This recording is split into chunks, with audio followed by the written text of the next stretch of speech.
Hi viewers, welcome to our channel. ప్రస్తుతం మనతో పాటు సీనియర్ జర్నలిస్ట్ దాము బాలాస్ సార్ వారితో మాట్లాడాం. నమస్కారం సార్.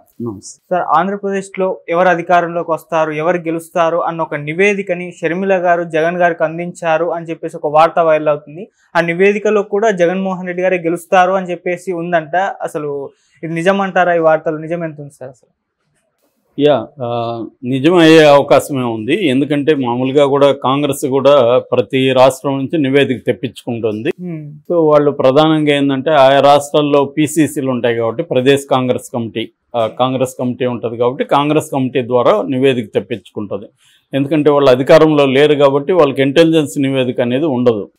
సో లేదా ప్రైవేట్ సంస్థల ద్వారా కూడా తెప్పించుకోవచ్చు. కానీ ఆంధ్రప్రదేశ్లో వాళ్ళకి అంత బలమైన ఇదేమీ లేదు కాబట్టి వాళ్ళు ఓన్లీ పీసీసీ నివేదికతో సరిపుచ్చుకున్నట్టుగా మనకు అర్థమవుతుంది. ఆంధ్రప్రదేశ్లో వాళ్ళు ఎవరు గెలవబోతున్నారు అనేది మాత్రం వాళ్ళకి తెలియాలి. ఎందుకు తెలియాలంటే దాన్ని బట్టి వాళ్ళ వ్యూహాలు రచించుకుంటారు. సో అందువల్ల ప్రదేశ్ కాంగ్రెస్ కమిటీని అంటే షర్మిలని అడిగినారని చెప్తున్నారు. షర్మిల ఒక నివేదిక రెడీ చేసి పంపించిందని చెప్తున్నారు. ఆ నివేదికలో కొన్ని అంశాలు లీక్ అయినాయి. అందులో ప్రధానంగా షర్మిల ఏం చెప్తుందంటే మళ్ళీ జగనే అధికారంలోకి రాబోతున్నాడని షర్మిల సోనియా గాంధీకి ఇచ్చిన నివేదికలో పంపించిందనేది దీని వార్త. ఇది ఎంత నిజమనేది మనకు తెలియదు. ఇదైతే వైరల్ అవుతుంది. సో అదొకటి. రెండోది, కడపలో తను గెలిచే పరిస్థితి కూడా లేదు, బట్ ఓట్ షేర్ అయితే ఓవరాల్గా పెరుగుతుంది అనేది కూడా షర్మిల ఆనెస్ట్గా నివేదిక పంపించిందని చెప్తున్నారు. ఎందుకంటే ఒకవేళ షర్మిల తప్పు చెప్పినా వాళ్ళు వేరే పద్ధతిలో ఏదో ఒక సంస్థతో నివేదిక తెప్పించుకునే అవకాశం ఉంది. రెండోది, ఈరోజు ఈవినింగ్కి ఎగ్జిట్ పోల్స్ వస్తాయి.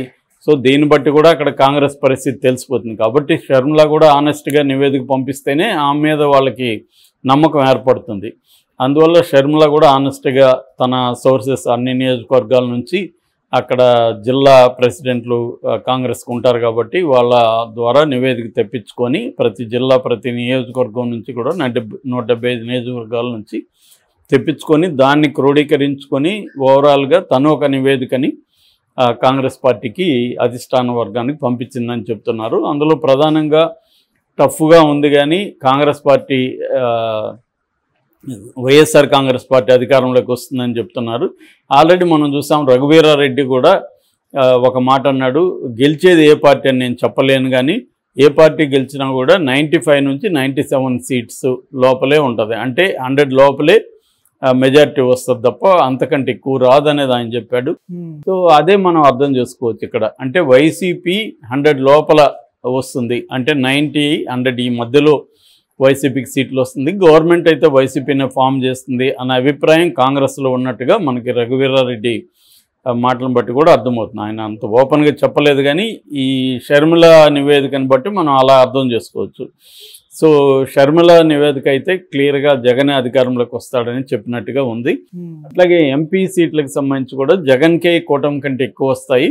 అయితే పెద్ద డిఫరెన్స్ వాళ్ళకి లేకపోవచ్చు. జగన్కి ఒక 10 వస్తే 10-12 రావచ్చు జగన్కి. సో 25లో దాదాపు సగం రావచ్చు అనేది వాళ్ళు చెప్పినట్టుగా అర్థమవుతుంది.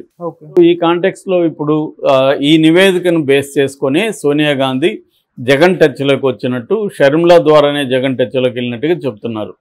షర్మిల రాజకీయంగా ఎన్ని విమర్శలు చేసినా జగన్ని రేపొద్దున అధిష్టానం ఏం చెప్తే అదే చేయాలి.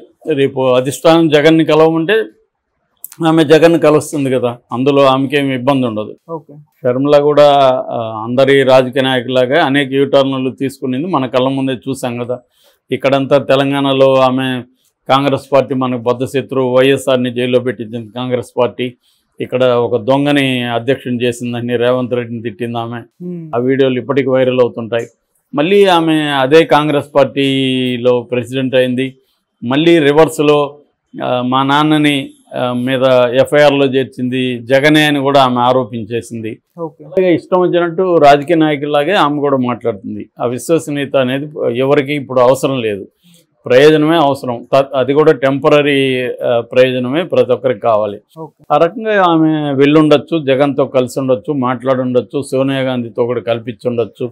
ఎందుకంటే ఢిల్లీలో వాళ్ళు లండన్లో ఉన్నారు మొన్నటి వరకు. ఈమెమో అమెరికాలో ఉందని మనం అనుకున్నాము. అమెరికా నుంచి లండన్ రావడానికి ఎంతసేపు పడుతుంది? లేదు స్విట్జర్లాండ్ను వాళ్ళు కలిసి ఉండొచ్చు, ఎందుకంటే వీళ్ళ ఫ్యామిలీ అంతా స్విట్జర్లాండ్కి కూడా వెళ్ళారు. జగన్ అయితే ఎక్కడున్నాడో మినిట్ మొత్తం ఆయన ట్రావెల్ ప్లాన్ అంతా కూడా సిబిఐ ఏజెన్సీకి, సిబిఐ కోర్టుకి రెండింటికి చెప్పాలి. షర్మిలాకి అవసరం లేదు కదా, ఆమె ఎక్కడన్నా తిరగచ్చు. అలాగే షర్మిల జగన్ దగ్గరికి వెళ్ళి ఉండొచ్చు. జగన్ ఎవరెవరిని కలుస్తున్నాడు అనేది ఏమి సిబిఐ కోర్టుకి చెప్పాల్సిన అవసరం లేదు. ఆ రకంగా కలిసి ఉండొచ్చు. కలిసి అక్కడి నుంచి వీడియో కాల్లో మాట్లాడి ఉండడం కూడా జరిగి ఉండొచ్చు. ఇవన్నీ పాజిబుల్ అయితే పాజిబుల్, ఎందుకంటే జగన్ కూడా ఇవన్నీ పరిశీలించి తను ఎవరి వైపు ఉండాలి, ఎవరికి మద్దతు ఇవ్వాలి. ఎందుకంటే రాజ్యసభలో 11 మెంబర్స్ ఉన్నారు, అది వెరీ ఇంపార్టెంట్. ఏ పార్టీ అధికారంలోకి ఉన్నా రేపు పొద్దున బిల్స్ పాస్ చేయాలంటే రాజ్యసభలో తమకి స్ట్రాంగ్ మెంబర్షిప్ కావాలి. ఆ రకంగా అది హెల్ప్ అవ్వచ్చు. రెండవది పార్లమెంట్లో కూడా, ఇటు లోక్సభలో కూడా జగన్కి రేపు కనీసం 10 వచ్చినా కూడా 10 ఇంపార్టెంటే కదా కూటమికి, ఎందుకంటే వెరీ టఫ్గా ఉండే సిచ్యువేషన్ అయితే కనబడుతుంది నేషనల్ వైడ్గా. ఆ రకంగా ఇప్పుడు షర్మిల మళ్ళొకసారి ఆమెకి ఏదో ఒక రకమైన లక్ ఉన్నట్టు కనబడుతుంది. ప్రతిసారి ఆమె ఇంపార్టెంట్ రోల్ ప్లే చేసే అవకాశం ఈ మధ్యకాలంలో కనిపెడుతుంది. తెలంగాణను వదిలేయడంతోనే ఆమెకు లక్ స్టార్ట్ అయింది. తెలంగాణ ఉన్న రోజు ఆమెకేమీ అదేదో అంటారు కదా, ఎక్కడ వేసిన గొంగలు అక్కడే ఉన్నట్టుగా అయిపోయింది, ముందుకేనే కదలలేదు. కానీ ఒక్కసారి వెళ్ళగానే ఆమెకి ఒక స్టార్ ఇది వచ్చేసింది.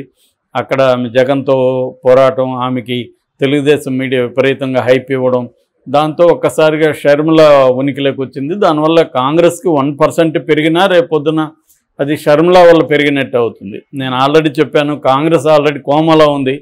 కోమలో ఉన్నదాన్ని మెల్లగా వేళ్ళలో కాళ్ళు కదిలిస్తే కూడా ఎంతో ప్రోగ్రెస్ ఉన్నట్టే లెక్క. ఆ మేరకి ఆమె మీద కాంగ్రెస్ పెట్టుకున్న అంచనాలు అయితే నెరవేరినట్టే కనబడుతుంది. ఎక్కువగా ఇప్పటి వరకు వస్తున్న సర్వేలన్నీ కూడా అరౌండ్ 3% కాంగ్రెస్కి ఓట్ షేర్ వస్తుందని చెప్తున్నారు.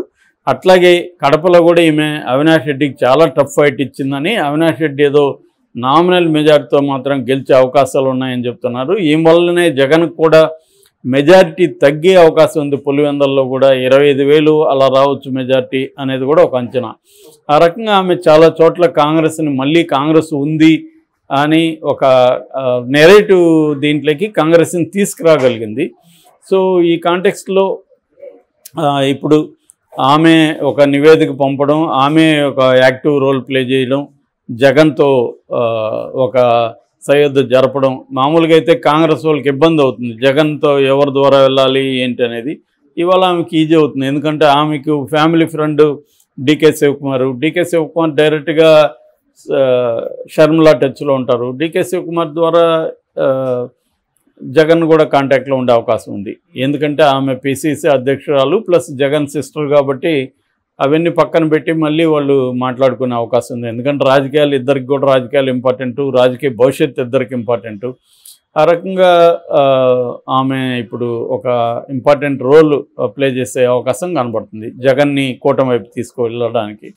ఎందుకంటే జగన్కి కూడా బీజేపీతో ఆయన ఇంకెట్లాగో కలవలేదు. ఆల్రెడీ చంద్రబాబు ఉన్నాడు అక్కడ. రెండోది బీజేపీ కూడా ఈ ఎన్నికల్లో తనకి బాగా నష్టం చేకూర్చుందన్న అభిప్రాయం ఉంది. అలాంటప్పుడు మళ్ళీ తను ఎందుకు బీజేపీకి సపోర్ట్ ఇస్తాడు? విధి లేని పరిస్థితులు ఇవ్వాల్సిందే, ఎందుకంటే మళ్ళీ బీజేపీ సొంతంగా గవర్నమెంట్ ఫామ్ చేయగలిగిన పరిస్థితులు ఉన్నప్పుడు ఇంకా ఆల్టర్నేటివ్ లేదు. బీజేపీతో మంచిగా లేకపోతే జగన్ని జైలుకి పోయే పరిస్థితి కూడా ఏర్పడవచ్చు. ఎందుకంటే చంద్రబాబు తనని జైలుకి పంపించిన జగన్ని మళ్ళీ జైలుకి పంపించడానికి చంద్రబాబు కూడా మోటివేషన్ ఉంటుంది కదా. సో అందుకని జగన్ బీజేపీ రాకూడదనే కోరుకునే అవకాశం ఉంది.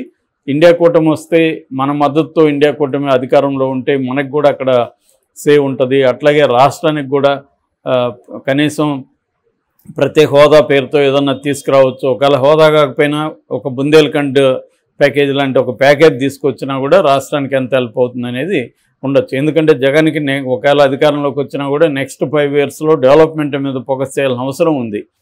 ఎందుకంటే తెలుగుదేశం పెద్ద ఎత్తున డెవలప్మెంట్ లేదనే విషయాన్ని ప్రచారంలోకి బలంగా తీసుకొచ్చింది. దాన్ని తిప్పుకొట్టాలంటే కొన్ని డెవలప్మెంట్ యాక్టివిటీస్ చేయాలి. పోలవరం కంప్లీట్ చేయడము, కొన్ని రాష్ట్ర ఇంపార్టెన్స్ అయితే పెరిగినట్టుగా మనం అర్థం చేసుకోవచ్చు. Okay sir, thank you so much.